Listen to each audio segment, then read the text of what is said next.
Did you all know the Joker is now British? I mean, just look at that dental work. That is impeccable. Now, this is a 5-minute deleted scene involving the Joker, who we got a very brief glimpse at in the movie.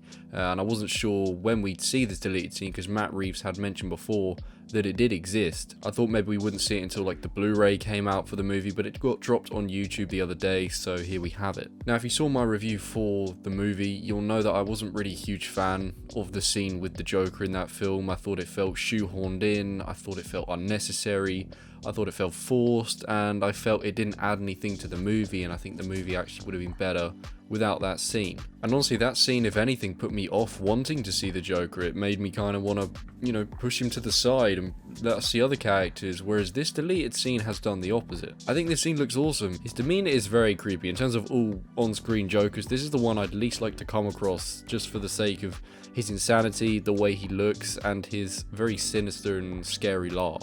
He's also very smart. He's coming across as the criminal mastermind that we know from the comics and from what he's always been labelled as. He can get a real read for the case file Batman gives him, for the Riddler. And the Joker here in this trailer can see the similarities between the Batman and the Riddler, the same similarities that the Riddler expresses when the Batman goes to visit him in Arkham. The Riddler is obsessed with this idea that the Batman and him are the same, they have the same wants and needs, and he feels like they're brothers. And Joker could spot this just from the case file before Batman and the Riddler have even had this conversation, so it shows he's ahead of the curve and that he genuinely is a criminal mastermind because he knows how they're thinking. The Joker even calls the Riddler a nobody in this scene, which is something that the Batman calls the Riddler in the movie when he goes to visit him in Arkham, and he calls him a nobody. He says he's irrelevant, and that drives the Riddler nuts. And the Joker, maybe is the one that implemented this idea into Batman's head to go and say it to him. I mean, in terms of where this scene would fit in the movie, you'd guess about halfway, 2/3 in, when Batman is struggling for leads, when the killings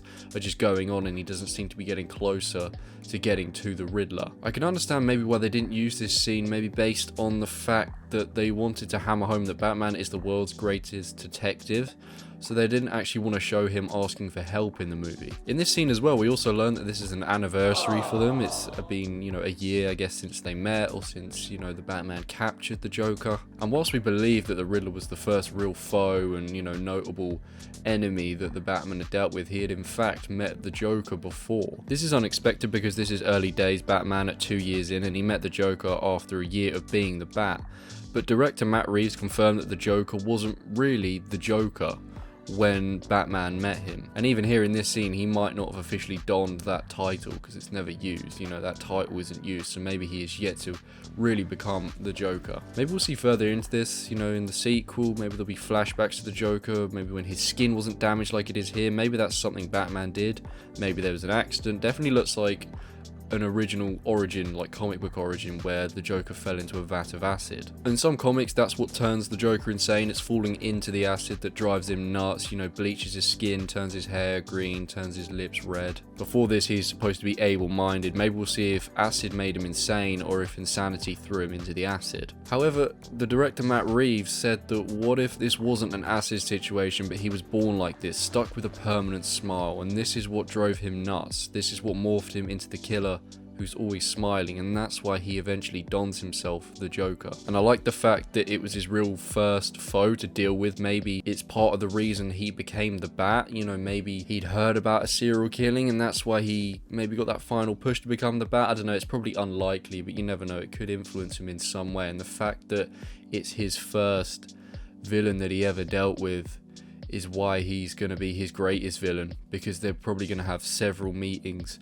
several altercations, and Batman had no idea who he was really dealing with the first time he caught him. I think this scene could have easily been put in the movie. I think it would have worked without detracting from Batman being a great detective, showing sometimes he needs help even from those he doesn't want to admit to that he needs their help. The Joker even eventually starts to toy with the Batman in this scene when he says to him that him and the Riddler aren't so different, and this insults Batman. He doesn't really want to hear it, even though he knows it's actually true. I also think it's worth mentioning that thugs that Batman beats the crap out of in this movie wear makeup that sort of resembles Joker makeup. It sort of resembles the look of the Joker, hammering home that maybe the antics of the Joker before he got locked up and his crimes are well known in Gotham, and this is indeed like a reference to him, like this group of thugs for Halloween wanted to look like him, you know, because he's so notorious, he's so famous for what he did in Gotham. Honestly, this Joker scene I think is way better than the Joker scene we got in the movie.